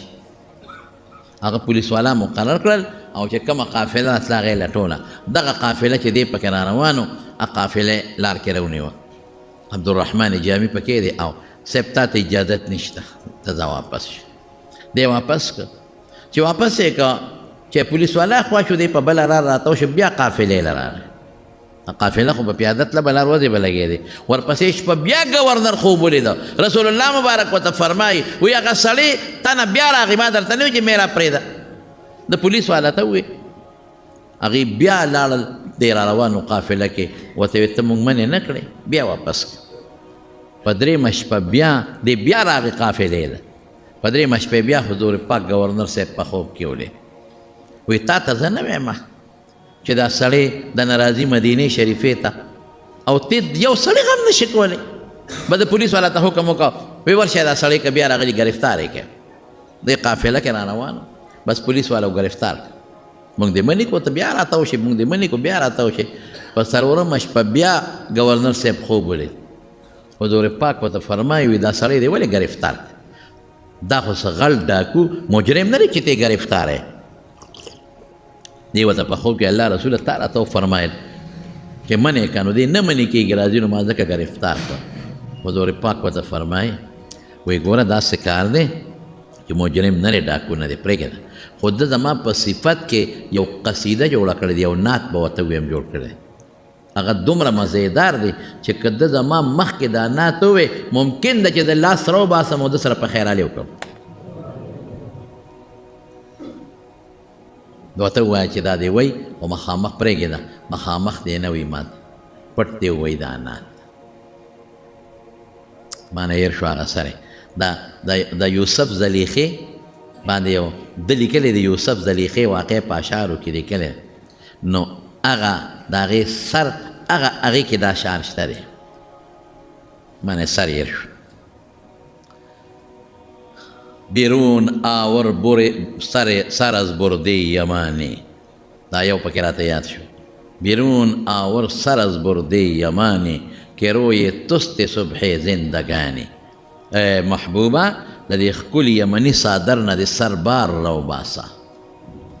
که روی تست صبح زندگانی چې ستا مخ د دنیا د جون رڼا ده سبا دی سبا چې روخېږي ورځ روخېږي نو که تا مخ راوویسته دا دنیا به روښانه شي دا دنیا ستا د مخه به روښانه شي داسې څه اشعار دي پکې بهر کې فرون خو نیک عمل باندې الله ډېر خوشحالېږي ډېر زمونږ دا لوم دیوبند کې یو عالم تیر شوی دی مولانا لطف الله سهارنپوري رحمت الله علیه سهارنپور سم یو غټ ښار دی په انډیا کې نو هغه معلم و کور ښځه چې دی نو په ماشومانو ته په کور کې د قرآن شریف درس کو لوڼه او ټوله انګین د ټول درسونه نو یو ځای کې واده نو دوی واده له تلل نو پخوا به دا ټانګې وي موږ ته ټانګې وایو پخوا به بګۍ وي بګۍ اوس نشته د دې ټانګو نه مخکې د بګو زمانه وه د ټانګې په شان یو شی به زخه ټانګه به ورته وایو نو ټانګه کې دوی روان شو زنانه او ماشومان ټول واده لري خپلوانو کې واده نو ستاسو به یار زه به تاسو ته څه ووایم هغه شی بدل شوی دی پخوا چې په ټانګه کې به دا ښه خلک یا ناوې به تله که نه نو شاته به ورته څادر تړلی زبرخان لاله ټیک ده که نه شاته به یې څادر تړلی چې څوک یې ویني نه او د کوچوان دا چې کومه هغه میانځ کې شی کوچوان به ډډه واله هغې کې به هم څادر تړلی بلکل کوچوان ته به مخدانانه نه ښکارېدی نو دې شاته ورته څادر تو کړی و تړلی ځکه نیکانې ښځې دي د قرآن شریف استادانې دي او میانځ کې هم ورته څادر تړلی دی او مولانا صاحب سره د خپلو ماشومانو نوسان وسو مخکې ناست دی چې تلل وایي دا لاره داسې په شړه روانه وه بس هلته ډاکوان راووتل او دا ټانګې ودروله او چې څنګه یې ټانګه ودروله نو دوی ته وایي راکوزېږي دا مولانا لطف الله صاحب سهارنپوري ورته وایي تاسو څه کوئ بس وایي ته په قلار کښېنه ملا صاحب کوي نو وجنو دي دا زنانه او دا جنکۍ چې څومره دي دا ټولې بس مونږ پېښه دوی پېښه خدای پاکه بس الله ته په ژړا شو او هغه ډډاکوانو سردار ته وایي چې هرورې دا څوک دي چې دا خو مهرباني وکړه ایام ماله دا د قرآن شریف استادانې دي دا ټول کلي د دې شاګردانې دي سهار او ماښام د الله قرآن ښایي د قرآن ښایي خلکو ته په ژبه قرآن دا دي چې ته لوپټیم بار چا نه درېدلې د خدای خاطر وکړه مالم پکاري زه به ترله راغونډ کړمه چې څومره مالم پکاري خو نور زما رسوا کویمه زما د زنانو حیا مال په د هغه هم پرې رحم راغی چې بوډا سړی ورپېږي وایي ښه ګورې څه شی به پرېږدې نه وی هېڅ هم نه پرېږدو زه راته رښتیا وایم دروغ نه وایم ملا سړی هم دروغ نه وایم چې سیده راته غونډې راغونډو بس د زنانو ته یې مهرباني وکړې او چې څومره کالي دي غونډ راکړې اوس د خلک چې واده لدي نو کالیګان مالیګان چې که نه بنګړي امیلونه والی مالی چې څو غونډې ترې راغونډ کړل ای بچې ګورې ما دروغجن نه کې ما ورته ویلي چې غونډ سامان ترې رالم نغدې پیسې هر څه یې راغونډ کړل د غلو هغه ډاکوانو مشله یې ورکړه دا وایي وی بابا سره پرېښې خو نه دي نه نه نه نه دروغ نه وایم چې څو غونډ مې راغونډ کړل او هر څه مې تاله درکړل ښځې چې ټانګه روانه شوه یو ماشوم نوسی وه هغه ته باباجي او شکر شکر زما والی خو پکې بچ شوې زما هم خیال نو چې درکړی مې وې او ستا هم خیال نو زما والی ماشومان په والو خوشحالي که نه زما والی خو د ډاکوانو نه بچ شوې بس مولانا صاحب زر ټانګي والا ته یې ټانګه ودروه الله راکړه بچې دا والی د غل نه خلک شی پټوي ګورې پرې راکړه او والی ته یې واغېښتې او کوچوانو ته یې روغې که لیونې وایي نه دروغ نه وایم ما ورته ویلو چې څومره کالي دې ټول در کومه اوس دا والی پاتې شي دا خو دروغجن کې در رالم ودرېږه اقه والی را واغېښتې منډې منډې منډې ډاکوانې چې خدای بابا را منډې وایي چې دا څه کوي ورته دا والی مې د هغه یوې نوسۍ په غوږ کې پاتې شوی دا راته هغې وایي چې زما والی پاتې وي دا مې دله راوړی او د غلو سردار ډاکوانو سردار حیران شو باباجي خلک خو چې غلا ډاکوان ډاکه کوي نو خلک د شی پټوي او تا پټ شي مونږ ته راښکاره کړو بیا دې راله راوړه تاسو خو لاړئ مونږ درته څه خبر یو که دا والی دې غوږ کې د ماشوم وی نو مونږ خو واپس درتلې نه شو نو واپس درتلو او ورته څه وایي وایي نه دروغ نه وایم زما رب په دروغو خفه کېږي رښتیا به یم تا ما ته ویلي چې باباجي څه کالې به پرېږدې نه غونډ به راغونډی ما وی او نو دا که دا والی پاتې وي دروغجن راتلم نو زه که کالي دې لاړ شي دا والی دې م لاړې شي خو چې الله ته د قیامت پر ورځ دروغجنو صف کې ونه درېږم د رښتیا هغه د غلو ډاکوانو مشره نورو ته وایي وی دې د خدای نه دومره یېرېږي دا هم د خدای بنده دی مونږ یې بندګان یو مونږ هم مسلمانان یو کافر هندوان سیکان نه یو او دا مسلمان دی دې دومره بوډا د خدای نه یېرېږي مونږ ته نه یېرېږو تاسو یقین وکړئ هغه غونډ کالي او سره د هغه هر څه یې واغېښتل بابا لی ورکوي باباجي د خدای خاطر دا یو څه واپس باس او هغې ډاکوانو ټولو توبه وویسته چې رره نه پس به مونږ چېرته غلا او ډاکه به نه کړو دا د رښتیا او برکت زما وروڼو بس نیک عمل وکړئ دنیا نن په پریشانو کې پرته ده دومره خلک پریشان نه دي ما ته ځکه پته لګي چې موږ سره خلک رابطې کوي تپوسونه کوي مسلو تپوس کوي ښځه خاوند که دی ولټول پریشان پلار او دوی دی ولټول پریشان ګاونډ دی ولټول په ګاونډي د لاسه پریشانه پیسو والا پریشانه غریب پریشانه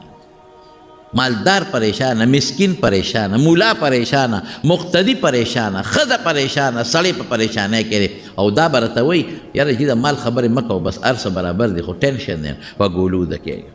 دا ولې الله مو پرېښی دی که نه بدعملۍ کې مونږ پراته یو په ټولو سترګې مونږ په بدعملو کې چلیږي غوږ هم په بدعملو کې چلیږي ژبه هم ټوله د خدای خلاف په دشمنو کې چلیږي نو خوشحالي او غم خو د الله په لاس کې نو ځکه الله په قرآن شریف کې فرمایي من عمل صالحا من ذکر او انثى چې یو انسان نارینه دی که زنانه دی خو نیک عمل وکړي وهو مؤمن په دې شرط کې دی مسلمان وي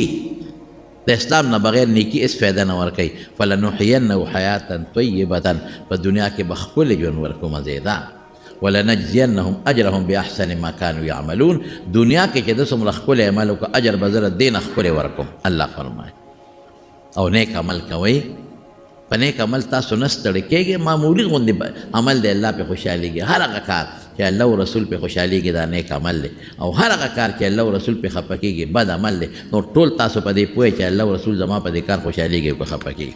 الله دې موږ ټولو له د نیکو عملو توفیق راکړي الله موږ د ګناهونو نه په امن کې وساتي یا الله چې چاته څه پریشاني ده پریشاني ولا په خوشحالو بدله کړي ډېر دوستان دي چې هغوی دعاګانې غواړي چا ټیلیفونونه کړي دي چا کې بیماران دي بعضې دوستان دي زموږ پېښور یو ځای بل ځای نه راغلي دعا کوي ټولو ته الله تعالی ټول دوستان چې څومره دي چاته څومره پریشانۍ دي ټینشنونه دي پروردګار هغه وله په خوشحالو باندې بدل کړي الله که د چا اولاد نی اولاد وله ورکړي پروردګاره که د چا نارینه اولاد نی نارینه اولاد وله ورکړي الله چې چاته سکون نشته سکون وله ورکړي د چا رزق کمزور دی فراخه روزي وله ورکړي او الہ العالمین څوک بیماران دي په کورونو کې هسپتالونو کې په دې مجلس کې الله ټول له روغ صحتونو او شفا ورکړي یا الله که د چا یو بل سره روانې دشمنۍ طرفګنۍ بغضونه دي په روغ یې بدلې کړه الله مردگان د مسلمانانو ټولو بخیر